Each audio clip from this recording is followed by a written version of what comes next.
Starting off today, we are diving into the world of mental asylums. Mental asylums during the Victorian era are definitely not your modern day rehab center. These places were like the catch-all bucket for anyone society didn't quite know how to handle, not just for those grappling with mental illness, but also for people who just didn't fit the very tight Victorian mold. Got a rebellious streak, or just too loud for your neighbor's liking? You might just find yourself locked up in one of these gloomy asylums. And let me tell you, the conditions were nothing short of nightmarish. We're talking about overcrowding, minimal if any real mental health treatment, and methods of confinement that could make even the sanest person question their sanity. It was less about healing and more about hiding away the problematic ones out of society's sight. Imagine being treated more like a prisoner in a dungeon than a patient in a hospital. That was the harsh reality of Victorian mental asylums. Next up on our list today, we have peine forte et dure. Imagine being accused of a crime in the not so good old days, and there you are, stubbornly refusing to plead guilty or not guilty because you know the system is rigged. Enter the nightmare fuel of the medieval world. This gruesome punishment method was something straight out of a horror flick. The accused would be laid flat and a board would be placed on top of their chest. Then stones, cold, heavy stones, are piled onto the board one by one. The weight increases, the breathing gets harder, and why endure such torture? It's all because of a loophole. By not pleading guilty or not guilty, the accused could avoid a formal trial, which meant even if they died under the weight, their family could still inherit their stuff. It was a brutal, desperate gamble. Though officially scrapped just before the Victorian era kicked in, the sheer horror of this punishment lingered in the public memory, kind of like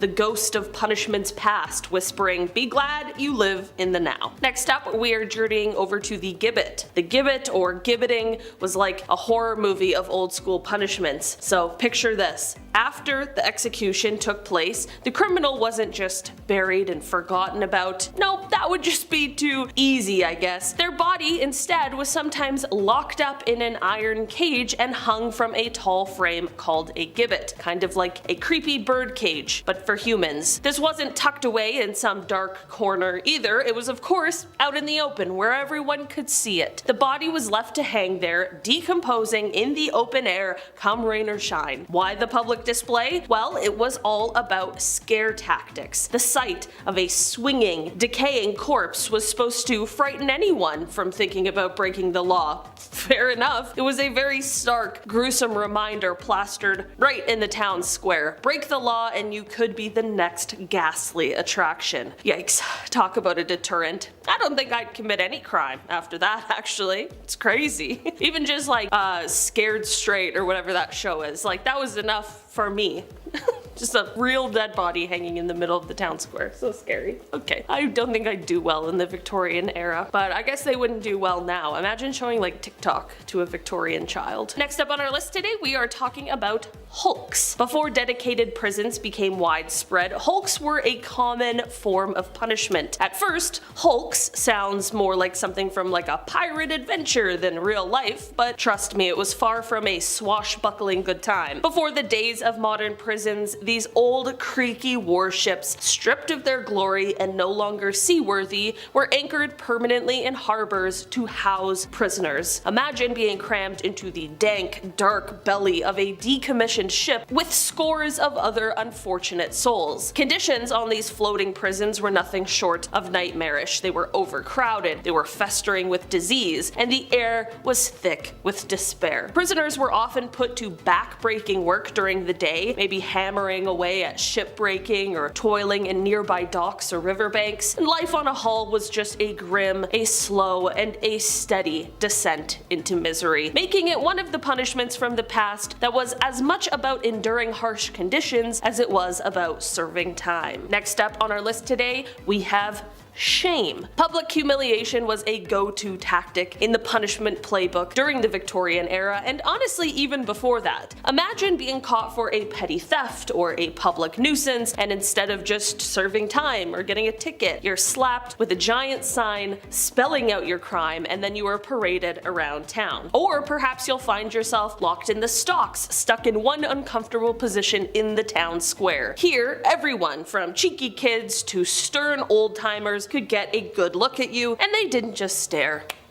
Of course not. They jeered, they tossed rotten tomatoes, or worse, sometimes. It wasn't just about making you rethink your life choices, it was about showing everyone else what could happen if they stepped out of line. This kind of punishment turned lawbreakers into live lessons in morality, with a side of entertainment Victorian style. Kinda makes you glad that all you get is a parking ticket these days, right? I'm just saying, alright? Put that in the gratitude journal this morning. Next up on our list today we have the drunkard's cloak. Speaking of shame, this was one method that definitely worked to embarrass anyone out of committing this crime, and it also showed that maybe the Victorians had a bit of a sense of humor, although a very morbid one. So imagine you're in a bustling town square and there's someone looking quite ridiculous and moving awkwardly among the crowd. This poor soul is decked out in the infamous drunkard's cloak, which is basically a barrel turned into a heavy, uncomfortable garment. Think of it as the original cone of shame, but for humans. This barrel, often with holes for the arms and head, turned public drunks into walking spectacles. Walking around in this bulky, clunky barrel made any movement a challenge and attracted all kinds of stares, snickers, and maybe even a few rotten tomatoes from onlookers. This cloak wasn't just a punishment, it was a public statement. I partied too hard, and look where it got me. Designed to shame the wearer and entertain the public, the drunkard's cloak was a bizarre blend of punishment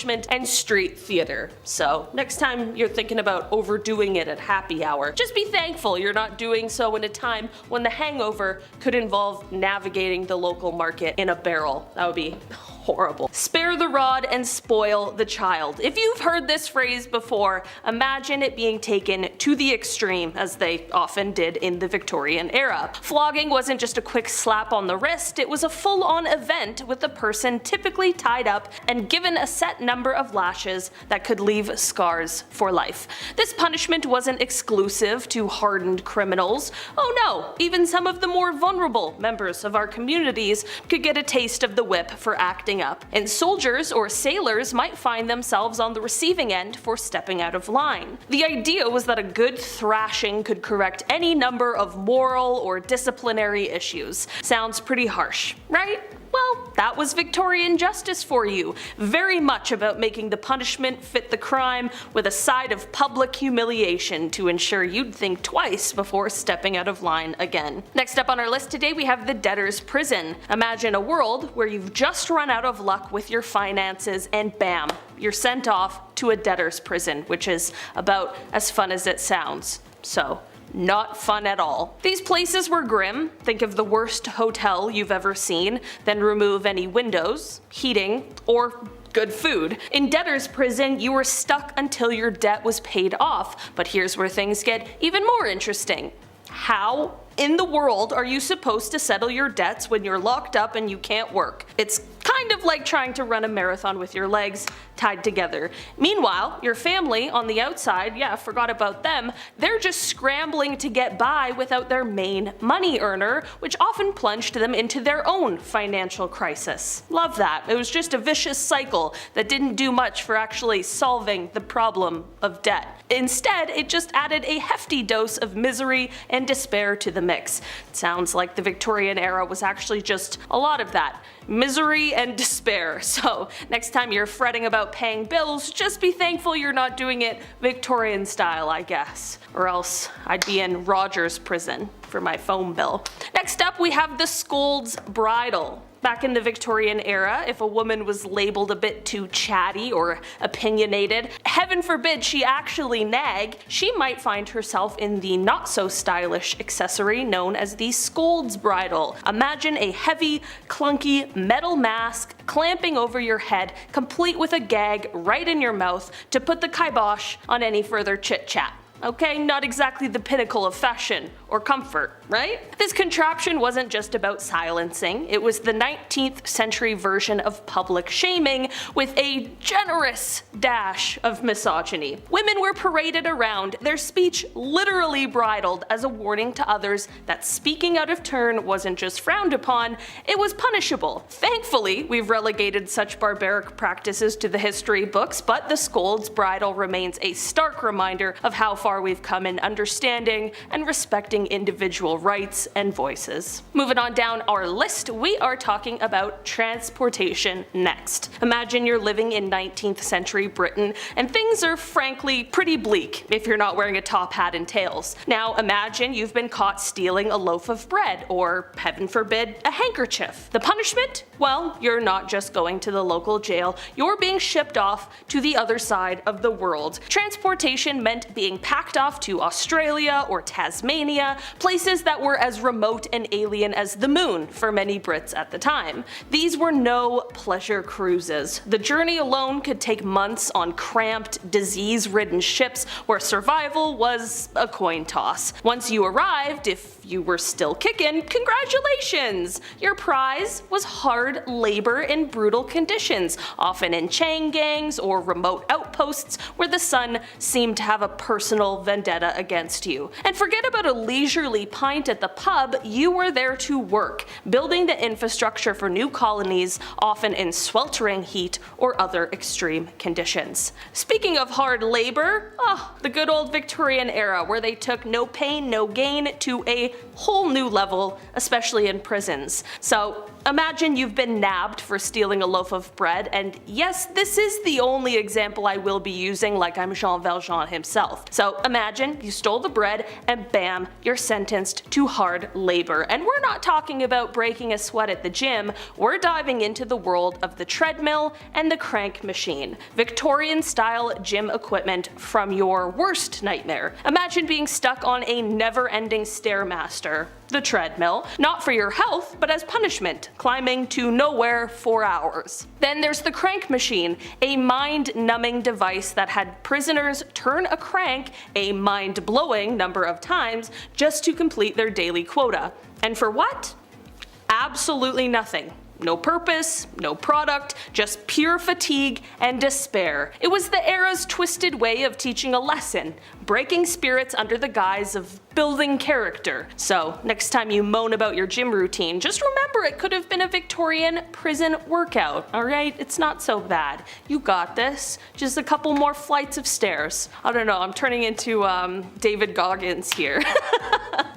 I almost called him Jimmy Goggins for some reason. I don't know where that came from. Okay, anyways. Next up on our list we have the pillory and stocks. Oh, the pillory and stocks. Imagine you're walking down the street in Victorian times and there's someone's head and hands locked up, sticking out of a wooden frame. Definitely quite the sight. This was the era's version of trending on social media, but instead of likes and shares, you get rotten tomatoes to the face. The poor folks caught in these contraptions were there for everyone to see, often in the town square, serving as a living warning against misbehaving. Passerbys weren't shy about expressing their opinions either. They'd hurl anything from spoiled veggies to less savory items, making sure the punished got their share of public scorn. It wasn't just about the physical discomfort, which was definitely no picnic, mind you, but the real kicker was the embarrassment. Imagine being the center of negative attention with every local and their dog coming out to see you as the day's unfortunate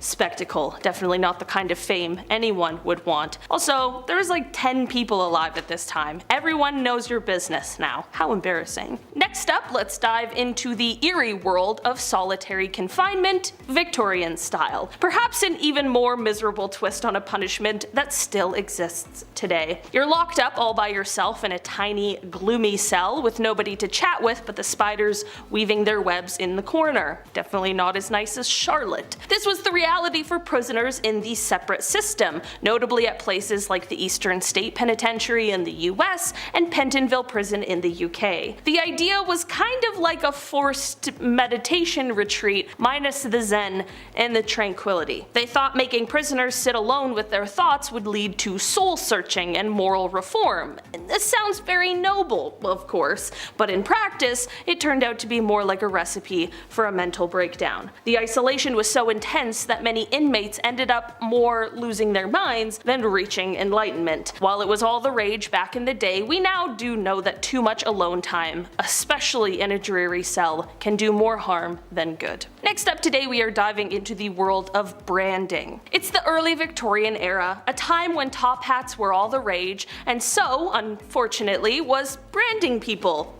Yes, you heard that right. Back in those days, if you were a soldier or a sailor who tried to ditch your duties or got caught doing something naughty, you might end up with a hot iron pressed against your skin. Ouch! Now, this wasn't your subtle hide it under your shirt kind of mark. We're talking about a blazing hot iron stamping a symbol on your face, your hand, or anywhere that it would be visible. The idea was to not just punish, but to label you as a wrongdoer for everyone to see. It was kind of like walking around with a "I made a big oopsie" sign etched on your skin. This brutal calling card did more than just sting and leave a scar. It messed up how people saw you, and it slashed your chances of getting decent work. In a world without second chances, this was a harsh way to learn a lesson. So next time you think about skipping out on your duties, remember that in history, that might have ended up with you quite literally being branded for life. Number 5. Solitary confinement.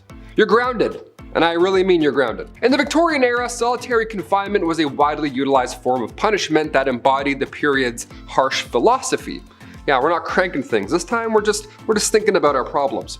It was known originally as the separate system, and it was designed to isolate prisoners to reflect on their crimes and ideally reform. Rather, they just went absolutely insane. Inmates were confined in small, stark cells, cut off from all human contact and external stimuli. No sunlight, no hope, nothing. The silence and isolation were intended to prevent the corruption associated with the prisoner interaction, and of course encourage penitence, right? You want to behave, of course. However, this extreme isolation often led to severe psychological effects, if anything, including mental breakdowns. I'd have a breakdown on day 2, are you kidding me? I thought getting grounded as a kid was bad, but at least then I could see the sun, so not half bad considering what it used to be. Number 4, branding.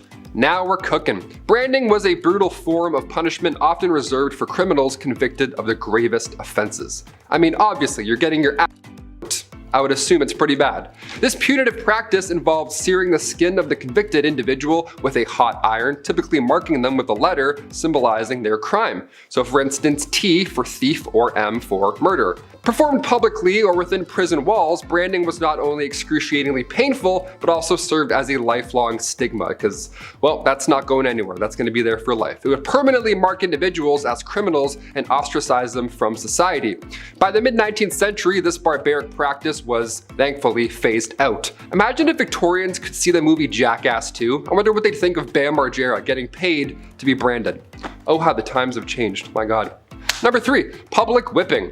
Public whipping was sadly a common measure in the Victorian era. It was a harsh and humiliating form of punishment. It was administered with a whip or, if you were really bad, a cat o' nine tails, which was a multi-tailed whip that inflicted severe pain. This punishment was often carried out in public squares to serve as a deterrent to others. Ideally, you'd look at them and go, wow, that's horrible. I'm never gonna steal bread. Let's go home. And then Bob's your uncle. The convicted person was typically tied to a whipping post, stripped to the waist, and then lashed a specific number of times, depending on the severity of said crime. The physical scars were complemented by the stigma of having been punished in full view of the community. Over time, as societal attitudes towards corporal punishment shifted, thankfully public whipping was increasingly seen as barbaric and was largely abolished by the end of the 19th century. Number 2, the pillory and stocks. The pillory and stocks were prominent tools of public humiliation and shame. The pillory involved securing a person's head and hands in a wooden frame. You've probably seen this in any medieval times or whatever. They were usually elevated while stocks immobilized the offender's feet and sometimes their hand at ground level. Quite uncomfortable. Positioned in public squares, obviously, these devices exposed individuals to the ridicule and abuse of passerbyers who often hurled rotten food, mud, and verbal insults at you while you were just stuck there watching the whole thing. POV. Utilized for crimes such as petty theft, slander, and disorderly conduct, these punishments aimed not to only deter the offender, but also serve as a stark warning to the community, as they're hucking mud pies at you, I guess. This one would suck. Everyone waits until your hands are locked up, and now they want to tell you how they feel. What a horrible time. I'd keep track of who's doing it and be like, okay, I'm coming back for you, sir. Number 1, hanging. During the Victorian era, hanging was the ultimate form of capital punishment, reserved for the most serious offenses such as treason and burglary, or of course, just killing another person. That'll probably do it. The execution was a public spectacle intended to deter criminal behavior within the community. Now, typically conducted at public gallows, the condemned person was dropped from a platform to ideally break the neck swiftly, though sometimes death by strangulation occurred, prolonging the suffering. That would be the worst. My long neck, I'd be screwed. That'd be 2 breaks right there. Famous individuals who met their end by hanging include Catherine Wilson, who was suspected of multiple poisonings and then later hanged in 1862, and William Palmer, the notorious Rugeley poisoner, was hanged in 1856. And everyone watched and just ate their lunch like it was UFC. They're like, oh, this is fun to watch, bring the kids, sure, why not? Over time, public executions were moved behind prison walls to quell the spectacle and growing distaste among the populace. I think if I had to pick any of these, I would do the pillory in stocks. Again, I would keep track of every neighbor who was talking shit. Once these unlocked, I'm going right for you. Throwing those mud pies at me. Get lost. Imagine living somewhere where you could literally be asked, hey, could you die over there, please? Called prohibition of death laws. They've shown up through history and around the world, and some argue that not much action is taken to enforce or punish violators, but that's because it'd be kinda hard, right? Well, this is the island of Delos, considered a holy site by the ancient Greeks. You can see many of the old temples and statues that were erected in worship of the gods there. Check her out, she's a beaut, Clark. Classic architecture, clear teal waters, and dream vacay. No better place than to die. Until the 6th century BC, when a whack job tyrant named Pisistratus ordered all of his soldiers, serfs, workers, whatever, to remove every dead body from the island as they had rendered it impure. Shovels in hands, they really did remove the dead bodies one by one until they felt they were all gone. I doubt you can actually remove all the dead bodies from any piece of land, but I imagine they probably got pretty damn close. And from there it became law in the Greek kingdom that it was illegal to die on the island of Delos. I guess if you drop dead, they just like leave a fine on your body, tuck it in your belt loop maybe, all saucy like, who knows. This wasn't the only place this happened though. Check out the coastal town of Le Lavador, France. Sheesh, what is up with not being able to die in luxury? This is nice! Anyways, due to the disputes over the crowded cemeteries, ordinances to build new cemeteries, and conflicts with local environmentalists, the mayor just tossed his hands up and said, you know what?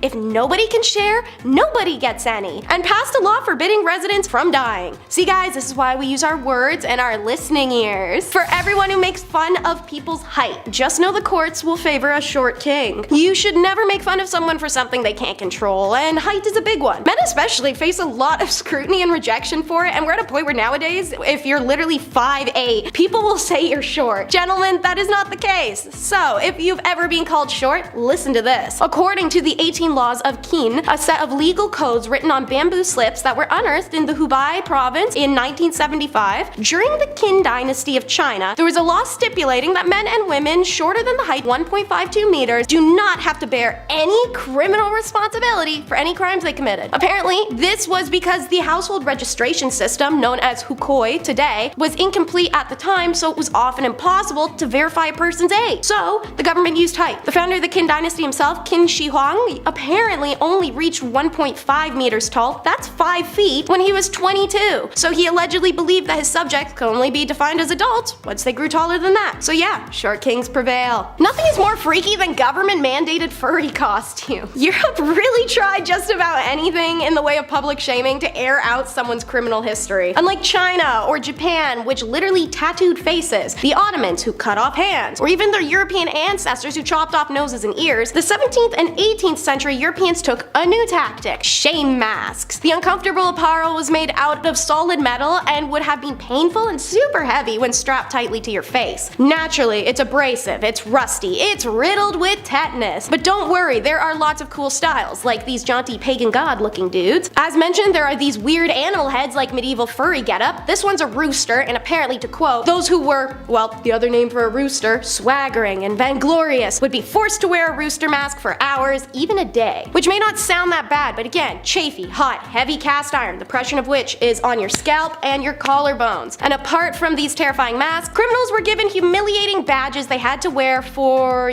rest of their life. Next up, we got the M&M's trial by ordeals, and by M&M I mean medieval and Mesopotamia, not the M&M candy franchise out here trialing people by fire. And while I may be joking around, these trials were no joke. If you stole a bunch of crap and you were caught, they just hang you, no questions asked. But when ordeals are deemed appropriate for the crime committed, well, they weren't effing around. You were about to go through the holy test ringer, and your punishment if failed was excommunication from the church, because God clearly didn't believe in your good name. Kinda like a Mean Girls Regina George burn book. But that was just the beginning. There were 3 types of ordeals for medieval Europe. Being tossed in cold water, and if you think you're innocent, float you're guilty, makes sense. Hot water ordeal requires you to pick a stone from boiling water and heal from those burns in 3 days if you want to be innocent. And finally, hot iron, because being able to carry a pound of boiling iron meant you were righteous. Did literally anyone pass that? Meanwhile, trial and ordeal in Mesopotamia allowed the gods to decide criminal accusations, in which case I hope they all learned how to float or swim young, because God came in the form of a rapid river. The law goes as follows: if anyone bring an accusation against a man, the accused go to the river and leaps in the river. If he sinks in the river, his accused shall take possession of his house. But if the river proves that the accused is not guilty and he escapes unhurt, then he who has brought the accusation shall be put to death, and the guy who jumped in the river gets to take the house of the accuser, whatever. So what I'm hearing is, welcome everyone to Mesopotamia's favorite game show, Drown or Win a House, where contestants go before the court, their gods, and one rapid river to face off the ultimate test. Are they innocent or guilty? And now for a punishment I don't even want to know how they discovered: tickly lickly torture. Some names are misleading and others are quite on the nose. This is a beautiful middle ground of both. So the victims are laid out in front of a goat, their feet are covered in salt water, goats love them salt and they love sodium, so they lick and lick and lick at the sole of his foot. And fun fact for you guys who aren't out here feeling goat tongues up often or haven't eaten manish water, they're pretty much like giant cat tongues. So rough that once the skin is pruny from a couple batches of the salt water and goat spit, the abrasive tongue will literally rip layers of skin off the foot. There's been cases of this method going so far that goat licked to expose the bones. The punishment was only ever rumored to be used in medieval France, and it's only ever described in a 1502 Italian document. Number 5, forced displacement. Andrew Jackson, a president of the United States, was known for many things, but most notably his onslaught of the native indigenous that brought forth the Trail of Tears. He signed the Indian Removal Act in 1830, which led to the forced removal of Native American tribes from their ancestral lands. Despite it being a negotiation in the act, these treaties weren't negotiations at all, but an ultimatum to the indigenous of these lands. The actual removal process was often brutal and devastating, leading to the deaths of thousands of Native Americans. In 1948, 700,000 Palestinians were displaced, fled, and were expelled from their homes as well. 70 massacres by the Israeli forces atrocities led to 15,000 Palestinians' deaths. As of right now, over 10,000 civilians, as I mentioned,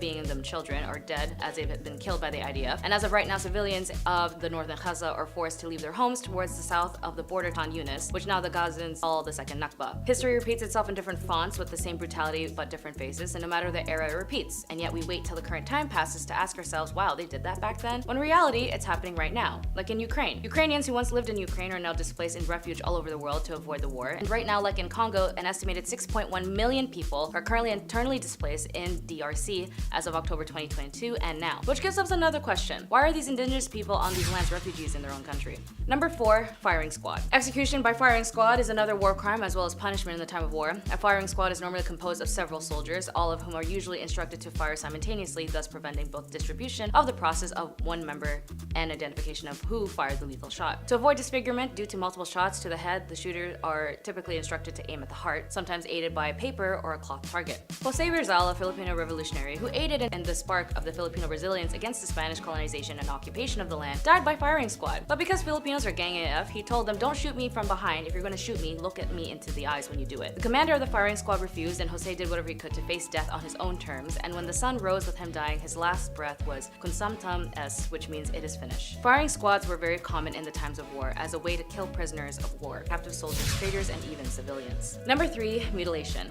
Forms of mutilation go through all kinds of brutal acts from slicing to cutting to firing a battery of attacks, even from the chemicals used in war mentioned earlier is also a form of mutilation. But to get a little personal, on my dad's side we had a guerrilla troop in World War II of just our family. And my grandfather told us that they had to fight the Japanese at night and sleep in the trees during the day in order to avoid being caught. But because of their tactics of killing the Japanese soldiers undetected, it pissed off a lot of the Japanese troops, so what would happen is that they would intimidate and raid barangays or villages saying, hey, where's the guerrilla troops and where are they hiding? Because the villagers didn't know who they were talking about, they were unfortunately met with cruelty, and the Japanese soldiers would take the children, throw them up in the air, and then stab them with batons on their guns, or stuff children into barrels of water and then stab them with batons. The women would be viciously violated and the men's heads would be off, and they would also do this in churches where they would cut off nuns and priests and their heads as well. This is war and it is violent, and when you see the mutilation of war in real time on your phone on Instagram, you realize this is what some of our family members who have seen war might have seen, and it's very heartbreaking.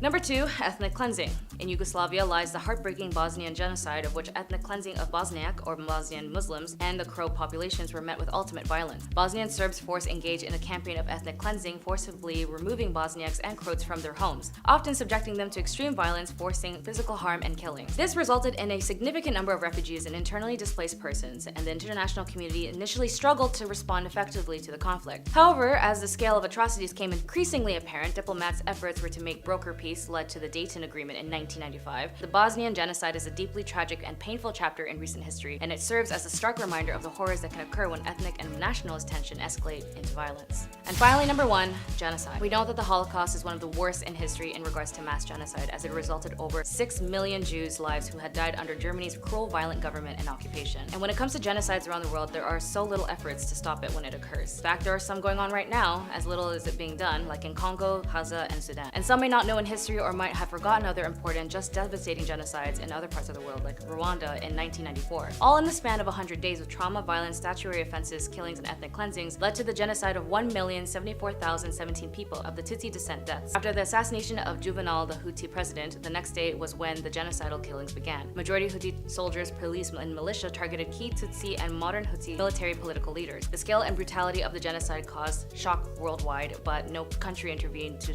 forcibly stop the killings. Most of the victims were killed in their own villages or towns, and many of their neighbors and fellow villagers as well. The gangs searched out victims hiding in churches and school buildings, and the militia killed victims with machetes and rifles, as well as massacred children who were hiding in a Polish church. War is barbaric, and world leaders should stop putting civilians at risk for their own self-interest. And just because we hear and know about the atrocities of war doesn't mean we should desensitize ourselves when we hear the numbers. These are real people. I mean, you're real. And so am I. And so are all the countless people I had mentioned whose lives were lost due to the result of selfish wars. And again, as a quote from Voltaire, history is the study of the world's crime. So we'll start with punishment 1, tattooing. You may have seen our video, the top 10 messed up punishments from the Tokugawa era, in which case tattoos as punishment may sound familiar. While Japan and China were on different wavelengths and doing their own things, this is something they had in common for criminals. Although tattooing has been known in China for centuries, it has been in the most part an uncommon practice outside of their indigenous peoples. Throughout Chinese history, tattooing has been seen as a defamation of the body, something undesirable, and this originates likely with the penal tattooing as one of the 5 capital punishments in ancient China. The first, and considered the lightest of the 5 punishments, had criminals' upper cheeks or forehead or other visible parts of the body tatted up. It was usually words that described their misdemeanors or the location of their exile or name of their hard labor camp. These tattoos are obviously permanent and very visibly marked out their bearers as ex-criminals for life. Even should the criminal ever return from exile, the tattoo would mark them as what they were. The Kinlaw Code covered so many offenses that common people frequently did not realize they had committed a crime until they'd been arrested. So you really could be just minding your business one day and boom, face tat the next. Next is amputations. So after tattoos, the next was rhinotomy, aka the snip of a criminal's nose. Like tattooing, it left the victim scarred for life. But because sharp items and blood were involved, rhinotomy and the next 2 penalties following after often resulted in death, even if not their intention, just due to things like bleeding out or infections. Then, level 3 is amputation of feet, aka you. Modern day scientists have been examining a skeleton that was found from 3,000 years ago where the foot of of a woman was cut off as punishment for committing a criminal act. Various clues hint that the woman's foot was cut off as a U. Her bones show no signs of any disease that could have made such an amputation necessary, and it seems that the injury was roughly made, rather than with the precision of a medical amputation. There were variations in punishments in different periods where the choice of foot removed depended on the severity of the crimes committed. Amputation of the right foot for a very serious crime, and the left for lighter offenses. It would seem that the woman, who was determined to be in her early 30s when she died, had committed the former. There is extensive historical evidence of the practice of the third punishment, such as documents of a Chinese official in the millennium BC complaining about the demand to find special shoes for their amputee people. Remove the reproductives. Called gong, the permanent removal of a person's reproductive function. Male victims of this punishment were castrated, losing the member as well as their boys. A very famous casualty was Sima Qian, an emasculated father of traditional Chinese history writing. Gong punishments for female victims were harder, as in the older times they didn't really know what was going on all up in there or how to access it, so it might have involved pounding a woman's abdomen with a stout stick to introduce some kind of damage to the womb. Call that whack a womb, I guess? But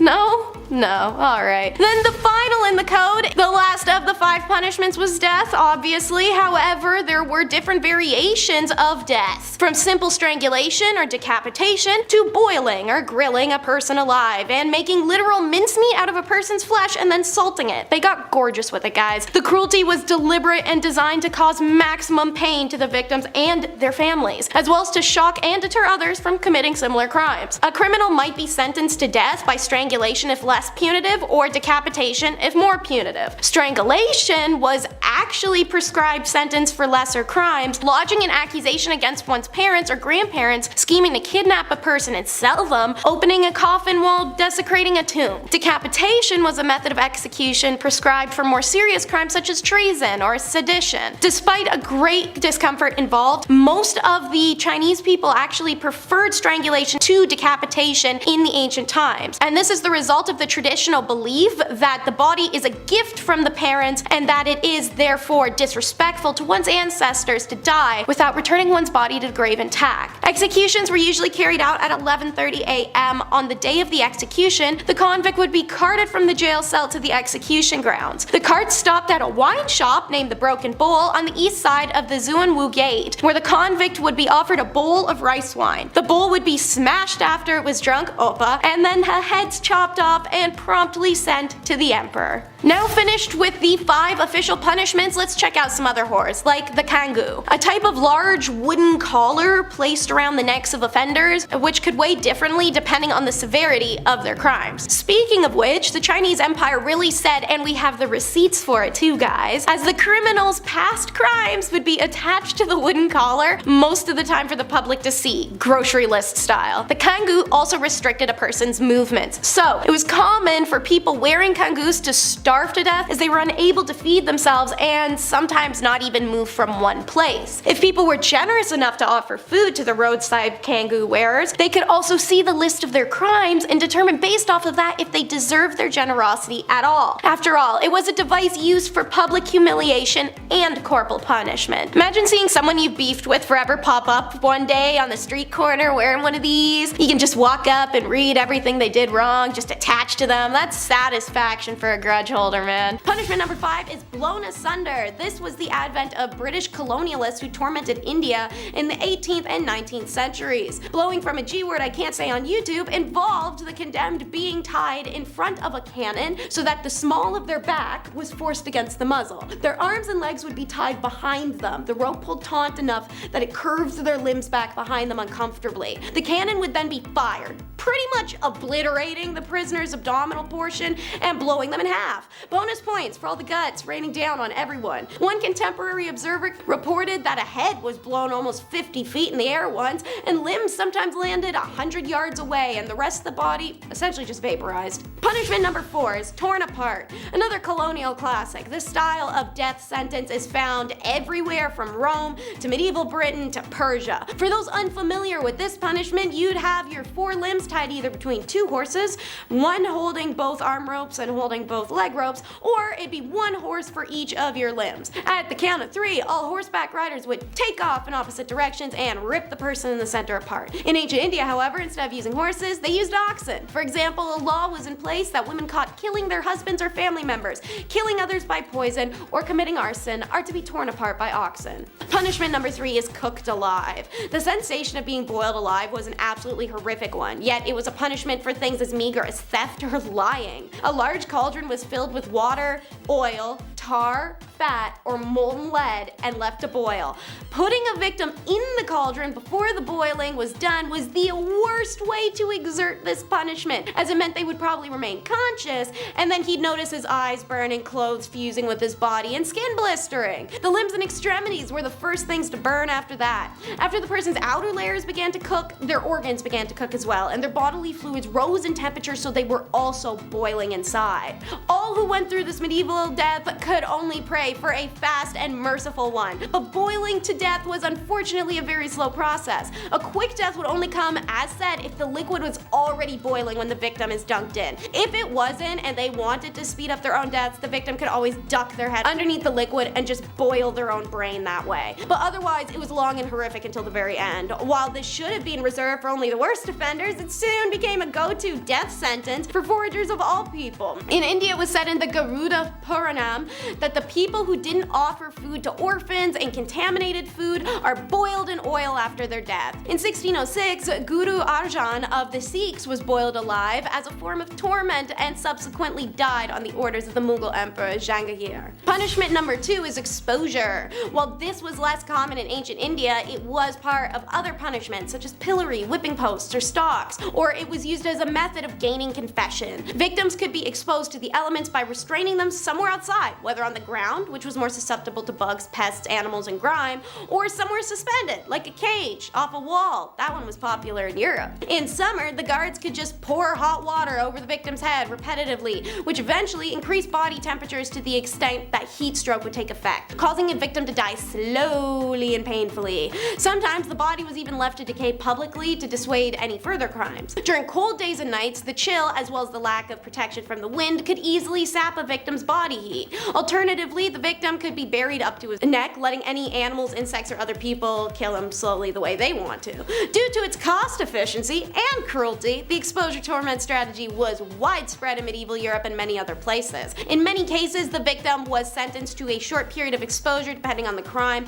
However, death was frequent since they were completely defenseless, even if it wasn't intended to be more than a 2-day punishment. You never know. Punishment number 1 is immurement. However, it is more identifiable to the common person if I just call it being buried alive. Placing someone into a confined space and then sealing it up so they're forced to wait for their own death, whether it comes from dehydration, starvation, or even asphyxiation. Immurement also had been performed for aesthetic reasons in Hinduism, Jainism, and Buddhism, and examples can be found in plenty of written sources. The year is 1660 and the place is India. On the 6th of May, Shah Shuja, the second son of the Mughal emperor, boarded a ship and sailed from Dhaka to Arakan to find asylum from his brother, who was now his father's successor and wanted to kill him. Shah's plan was to stay in Arakan for a short period before sailing over to Mecca, then Persia. But he landed there just as the monsoon season hit, and it trapped the prince in Arakan for many months. And then for life. See, while stuck there, the king asked Shah if his eldest daughter would marry his son.